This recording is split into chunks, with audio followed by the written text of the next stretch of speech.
Hey everyone, I'm just recording a quick video to show you the new file versioning release that's coming up this Wednesday. It's gonna be about, obviously, version history on the files that are in the task and in inventory columns. So I'm just gonna start showing how it looks on the task.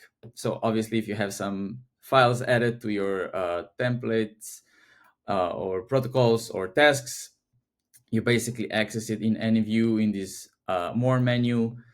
You go to version history, and then basically it will show up the whole history. So let me just quickly make a change. Let's just write something on it. Okay, let's close it up.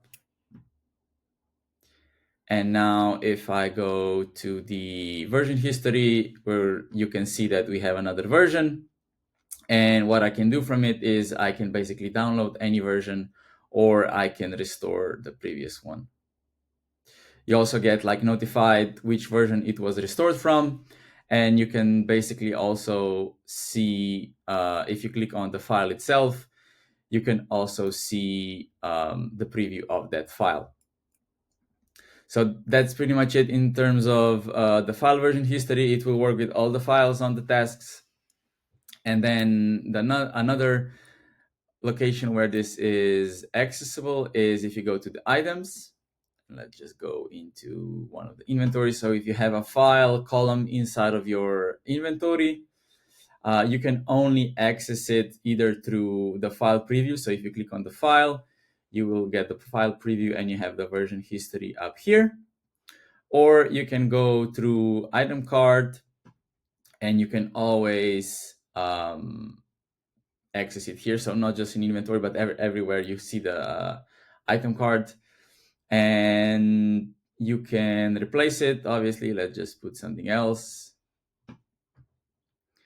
Okay, so now if we click on the file and go to version history, we will actually see that you basically see the history of the whole column, not a specific file. So even if you create a new version of the Excel file here, you will see a new version, but also if you change the file completely.